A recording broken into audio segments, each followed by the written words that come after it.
الحمد لله الذي خلق الإنسان وعلمه البيان وأنزل عليه القرآن بلسان عربي مبين، والصلاة والسلام على من أوتي الفرقان فيه التبيان، وعلى آله وأصحابه الذين بلغوا مشارق الأرض ومغاربها حاملين رايات الدين. أما بعد، سادتي الأكارم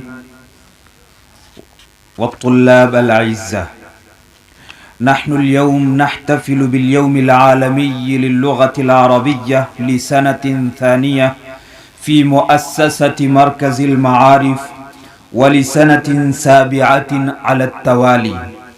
ففي هذه المناسبة الطيبة الكريمة التي زانها وجود أستاذي الشفوق العطوف فضيلة الشيخ المفتي حبيب الله النعماني، مؤسس ومدير دار العلوم الصفة جول، وأستاذي الكريم عبد الرؤوف القاسمي حفظه الله ورعاه، أستاذ الحديث والأدب العربي في دار العلوم بوكران.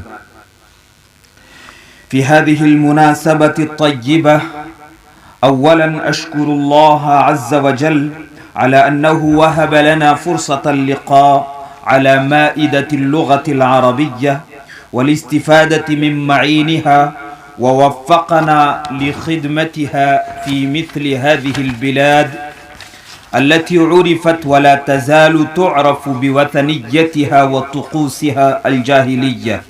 ثم نشكر في هذا الاحتفال ضيوفنا المبجلين الذين تقبلوا دعوتنا المتواضعة وقدروها وشرفونا بحضورهم على الرغم من مشاغل عظيمة وأعمال جسيمة، وتكبدوا المشاق والمصاعب. نشكرهم ونرحب بهم ترحيبا حارا. لقد أشرقت الأنوار وتفتحت الأزهار بقدومكم الميمون، وتدفقت وجوه الطلاب ومعلمي مؤسسة مركز المعارف بشرا وسرورا بوجودكم الميمون، فهم يقدمون إليكم باقات حب وتقدير وإكبار وإجلال بقلوب مملوءة غبطة وبهجة. سادتي وأساتذتي، اليوم العالمي للغة العربية تم تحديده من قبل الأمم المتحدة بغية نشر الوعي تجاه اللغة العربية، إحدى لغاتها الرسمية الست.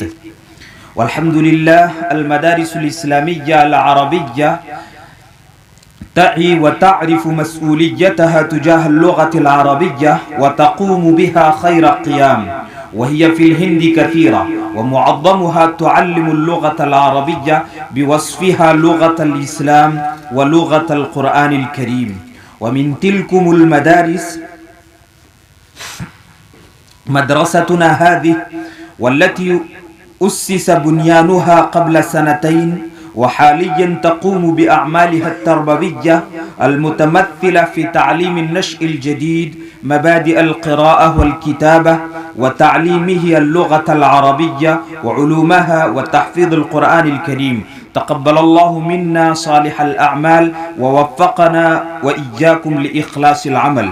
وهي تبذل قصارى مجهوداتها في تعليم اللغة العربية وعلومها، لأن العربية هي لغة الشريعة الإسلامية ولغة القرآن والسنة، فلن يتأتى فهم الكتاب والسنة والشريعة الإسلامية إلا بإتقان اللغة العربية وفنونها، فهي اللغة التي اختارها الله تعالى لكلامه المجيد، وهي اللغة التي افتخر سيد الأولين والآخرين صلى الله عليه وسلم بالانتساب إليها، فقال: أنا أفصح العرب بيد أني من قريش. اللغة العربية زهرة التاريخ العابقة ومزنة النور البادقة، لغة إذا وقعت على أسماعنا كانت لنا بردا على الأكباد، ستظل رابطة تؤلف بين قلوبنا، فهي الرجاء لناطق الضاد. اللغة العربية لها منزلة لا تضاهى بين اللغات المعاصرة، فهي من أقدم اللغات، لم يسايرها التاريخ إلا وهي في وفرة شبابها وذروة كمالها، ثم نزل بها القرآن الكريم فزادها رونقا وبهاء، بل خلدها فهي باقية ما بقي القرآن الكريم. سادتي وإخواني، إن اللغة العربية لغة منطوقة نطقها نبينا وحبيبنا صلى الله عليه وسلم كما نطقها الآلاف من صحابته الأخيار ومن بعدهم الأجيال، حتى غزت التقنية الحديثة العالم، فأصبحت اللغة العربية من بين اللغات التي تعتمد عليها هذه التقنية الغالبة، كما تعتمد عليها المؤسسات العلمية والثقافية والسياسية والشركات العالمية العملاقة. أدخلتها الأمم المتحدة ضمن لغاتها الرسمية قبل عقود، كما اتخذتها الشركات العملاقة لغة تدر عليها الخير الكثير. وعلى سبيل المثال فهذا عملاق جوجل لا يصنع مصنوعا إلا واللغة العربية في طليعة لغاته، ولا ينشر منشورا من منشوراته إلا واللغة العربية تزيده بهاء. فاللغة العربية أصبحت في نظر أولئك الذين كانوا يرمونها بأنها تضيق لتنسيق أسماع المخترعات الحديثة ووصف الآلات الجديدة، أصبحت في نظرهم تسع للوصف والتنسيق المذكورين. أما سلفنا فكانوا يعنون باللغة العربية، يتعلمونها ويتقنونها ويعلمون أجيالهم المقبلة. فهذا عمر بن الخطاب رضي الله تعالى عنه يقول: تعلموا العربية فإنها من دينكم. كان الإمام الشافعي رحمه الله تعالى يتحدث عن البدع فسئل عن كثرتها في زمنه فقال: لبعد الناس عن اللغة العربية. أما شيخ الإسلام ابن تيمية رحمه الله تعالى فيعد تعلم اللغة العربية من الفروض الواجبة، فيقول: إن نفس اللغة العربية من الدين، ومعرفتها فرض واجب، فإن فهم الكتاب والسنة فرض، ولا يفهم إلا بفهم اللغة العربية، وما لا يتم الواجب إلا به فهو واجب. اقتضاء الصراط. والإمام ابن حزم يقول: لزم لمن طلب الفقه أن يتعلم النحو واللغة، وإلا فهو ناقص منحط لا تجوز له الفتيا في دين الله عز وجل. سادتي وإخوتي، مؤسسة مركز المعارف بجودهبور راجستان تتمثل في مجهودات لإحياء اللغة العربية في الأوساط الطلابية، فالغرض من إنشائها أن تكون اللغة العربية لغة منطوقة، وأن تعود اللغة العربية لغة الكتابة والمحادثات بين الطلاب والعلماء. وسيقدم الطلاب نماذج من هذه المجهودات عسى أن تنال إعجابكم وتقديركم وتشجيعكم، فإن تشجيع الكبار للصغار وتقدير المعلمين وأولياء الأمور لمجهودات الأطفال ربما يشكل لهم أقوى دافع يدفعهم إلى قمة المجد وذروة الكمال. والمؤسسة والحمد لله تسير بخطى حثيثة نحو إحراز النجاح في المجال الذي حددته لأول يوم. كيف تتقن اللغة العربية؟ هذا سؤال مهم كثيرا ما تواجهونه من قبل الطلاب، والجواب عنه سهل ميسور، إلا أن السير على الدرب يتطلب منا الصبر والهمة العالية والإخلاص. وهل تنال المنى بدون الصبر والهمة العالية؟ كلا، على قدر أهل العزم تأتي العزائم، وتأتي على قدر الكرام المكارم. نستطيع أن نتقن اللغة العربية بالسير على الطرق الأربعة المعروفة: القراءة والاستماع والمحادثة والكتابة.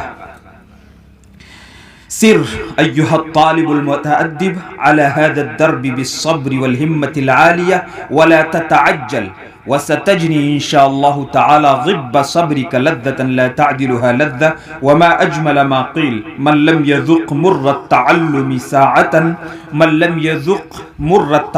ساعة تجرع ذل الجهل لطول حياته. الاستماع. كلما سمعت شيئا باللغة العربية الفصيحة عمل ذلك على تحسين لغتك، وكلما عودت أذنيك سماع الكلمات الفصيحة والأساليب الرائعة ازددت قدرة على النطق الصحيح.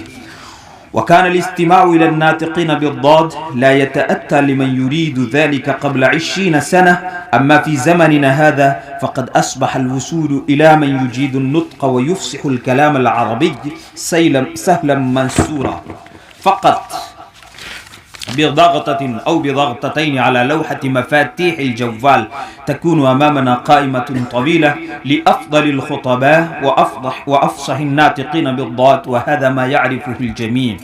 النطق. تأتي مرحلة النطق بعد الاستماع. كلما ازداد المخزون اللغوي ازدادت القدرة على النطق، فحاولوا للتكلم مع المقربين إليكم، فإذا لم تجدوا من ينطق فحدثوا مع أنفسكم في مكان خل، وربما يمكنكم التحدث بالوقوف أمام المرآة كأنكم تتحدثون أمام الجماهير. هذه الطريقة نافعة للغاية. خطيب اللغة الأردية الأول أبو الكلام آزاد تدرب على هذا الدرب فبلغ ما بلغ من القدرة على الكلام. القراءة.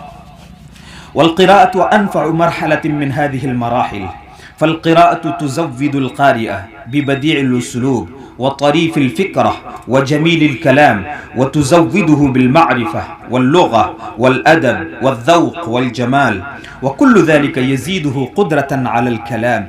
والقراءة كما قيل عشق للكتاب، عشق لا يترك القارئ يعيش إلا والكتاب قرينه. فحاولوا أن تقرأوا إلى كتب العلوم الإسلامية في المواضيع العامة من الصحف والمجلات والمذكرات والسير الذاتية وما إليها، فهذا يجعلكم أكثر ثقافة وأوسع فكرا إن شاء الله تعالى. الكتابة.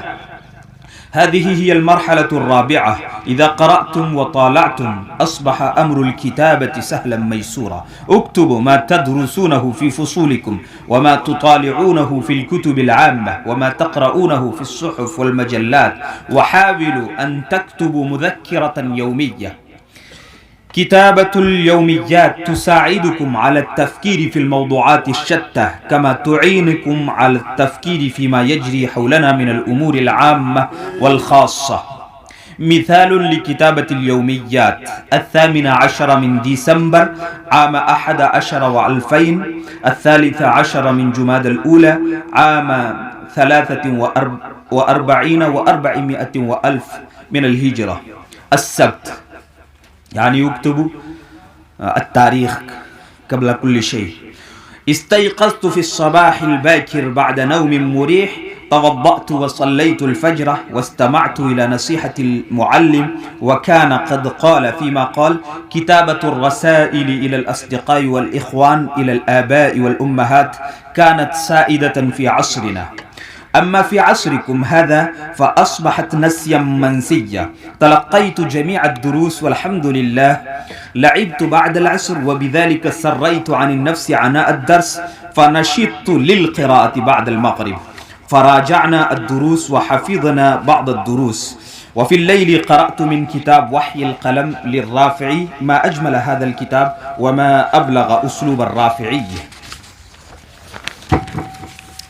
5 إلى 10 أسطر فقط، ولكنها ربما تجعلكم كتابا كبارا إن شاء الله تعالى. سادتي الأجلة، أشكركم جزيل الشكر على هذه العناية الكريمة بدعوتنا المتواضعة.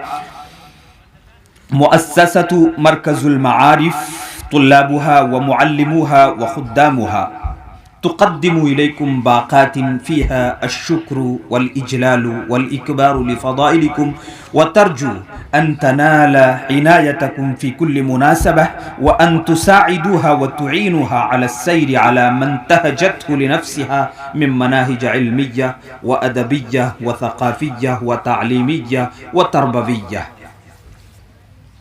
وأخيرا أدعو الله تعالى أن يوفقنا لصالح الأعمال، وأن يجعل احتفالنا هذا ناجحا بدعواتكم المستجابة. والسلام عليكم ورحمة الله وبركاته.